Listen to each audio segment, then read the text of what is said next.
మన ప్రభువును మన రక్షకుడైనటువంటి యేసు క్రీస్తు నామములో మీ అందరికీ శుభాలు తెలియజేస్తున్నాను. మా ఆత్మీయులకు మీరందరూ కూడా బాగున్నారని, అలాగే దేవుడు నిత్యము ఆయన కృపలో మిమ్మల్ని నడిపిస్తున్నాడని మేము విశ్వసిస్తున్నాను. కనుక ఈరోజు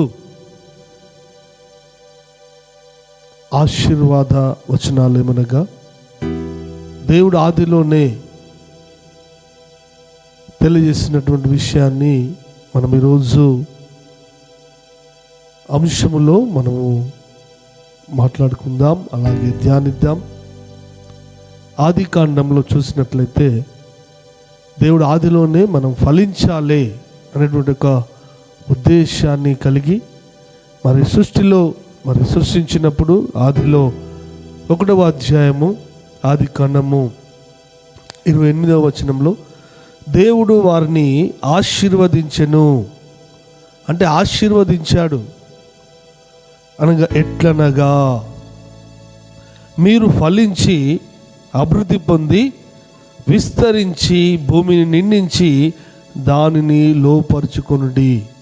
కనుక ఆదిలోనే ఫలించాలి అనేటువంటి ఒక ఉద్దేశం, ఒక సంకల్పం ఆయన ఆదిలోనే మానవుని పట్ల దేవుడు నిర్మించక మునిపే దేవుని యొక్క ఆలోచనలో ఆయన ఉండి ప్రతి మానవుణ్ణి దేవుడు దీవించాలి, దేవుడు ఆశీర్వదించాలి, ప్రతి మానవుడు ఫలించేటువంటి వారిగా ఉండాలన్నటువంటి ఒక ఉద్దేశంతో దేవుడు ఫలించి అభివృద్ధి పొందుడు అనేటువంటి మాటను ఇక్కడ తెలియపరచడం జరిగింది. కనుక ఏ విధంగా మానవుడు ఫలిస్తాడు, ఏ విధంగా ఉంటే నువ్వు ఫలిస్తావు, ఏ విధంగా ఉంటే నువ్వు ఆశింపబడతావు, ఏ విధంగా ఉంటే నువ్వు విస్తరింపబడతావు అనేటువంటి విషయాన్ని మన లేఖనాల్లో మనం పరిశీలించినట్లయితే యోహాను సువార్త 15వ అధ్యాయం 1వ వచనంలో, నేను నిజమైన ద్రాక్షవల్లిని, నా తండ్రి వ్యవసాయకుడు, నాలో ఫలింపని ప్రతి తీగను ఆయన తీసి పారవేయును, ఫలించు ప్రతి తీగను మరి ఎక్కువగా ఫలింపవలెనని దానిలో పనికిరాని తీగలను తీసివేయును. కనుక నువ్వు ఫలించాలంటే ముందుగా నీలో ఫలింపకుండా ఉండేటువంటి ఏదైతే దేవునికి అడ్డుగా ఉన్నాయో అవి నీలో ఎప్పుడైతే ఆ పనికిరాని తీగలను తీసివేయగలుగుతావో అప్పుడు మాత్రమే నీవు ఫలించేదానిగా నీవు ఉండగలుగుతావు. కనుక ఈరోజు దేవునితో మాట్లాడుచున్నాడు. ఏది దేవునికి అయిష్టంగా ఉన్నది, ఏది దేవునికి విరోధముగా ఉన్నది, ఏది దేవునికి అయిష్టమైనది నీలో ఉన్నాయో ఈరోజు నీవు పరిశీలన చేసుకున్నట్లయితే దేవుడు ఈరోజు నీతో మాట్లాడుచున్నాడు. కనుక పనికి రాని తీగలు ఏవైతే ఉందో, కనుక ఒకవేళ త్రాగుబోతుగా ఉన్నావేమో, ఒకవేళ వ్యభిచారణగా ఉన్నావేమో, ఒకవేళ దేవుని మాటకు లోబడినటువంటి వాణిగా ఉన్నావేమో, వాక్యానుసారమైన జీవితంని నువ్వు ఒకవేళ కలిగి లేవేమో. కనుక అందుకనే ఈరోజు ఏ విషయంలో నీవు ఆయనకు పనికిరాని వానిగా నీవు ఉన్నావో ఈరోజు ఆలోచన చేసినట్లయితే దేవుడు నిన్ను ఫలించడానికి ఆయన సిద్ధంగా ఉన్నాడు. కనుక ఈరోజు నువ్వు సరైన రీతిలో అంటగట్టబడినట్లయితే దేవుడు ఈరోజు నిన్ను ఫలించడానికి ఆయన సిద్ధంగా ఉన్నాడు. అందుకని ఇక్కడ చూసినట్లయితే మరొక మాటను ఇక్కడ చూద్దాం.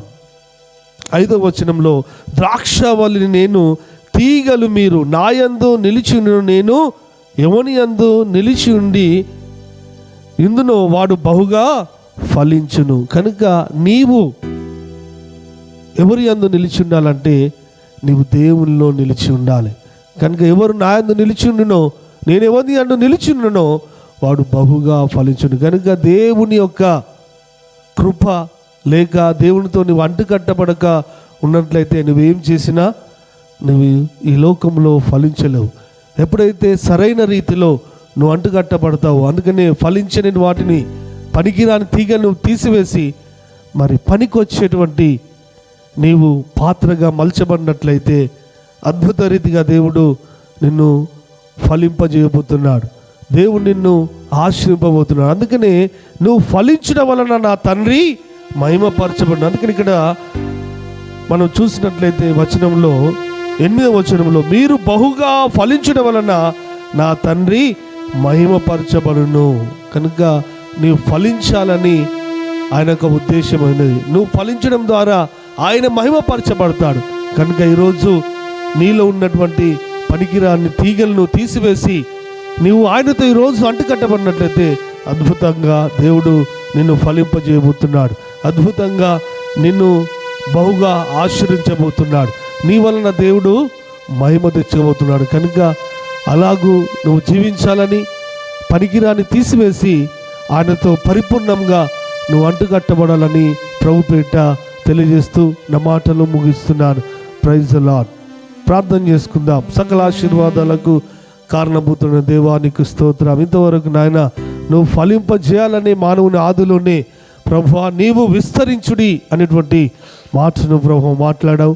కనుక ఏ విధంగా మేము ఫలించాలంటే అయా నీతో అంటకట్టబడి అయా ప్రభువా తండ్రి మాలోని పనికిరాని తీగలను నీకు అయిష్టమైన మేము ఎప్పుడైతే తీసివేయగలుగుతామో అద్భుత రీతిగా మీరు ఫలించబడతారు అనేటువంటి మాటను నువ్వు తెలియపరచావు. కనుక ప్రభు మేము ఫలించుట నువ్వు బహుగా తండ్రి నాయన మహిమపరచబడతావు అనేటువంటి మాటను నాతో మాట్లాడి ఉన్నావు. కనుక ప్రభా ఈరోజు పనికిరాని తీసివేసి నీతో సరైన రీతిలో అంటుకట్టబడి ఫలించేటువంటి బిడ్డగా ఉంటానని మరి ప్రార్థన చేసినట్లయితే అద్భుతంగా దేవుడు మిమ్మల్ని దీవించబోతున్నాడు. దేవుడు మిమ్మల్ని ఆశ్రయింపబోతున్నాడు. కనుక ప్రభా అట్టి కృప దేవుడు ప్రతి ఒక్కరికి దేవుడు దయచేయునుగాక. Amen, amen, amen. God bless you. దేవుడు మిమ్మల్ని మీ కుటుంబంలో దేవుడు దీవించి ఆశీర్వదించునుగాక.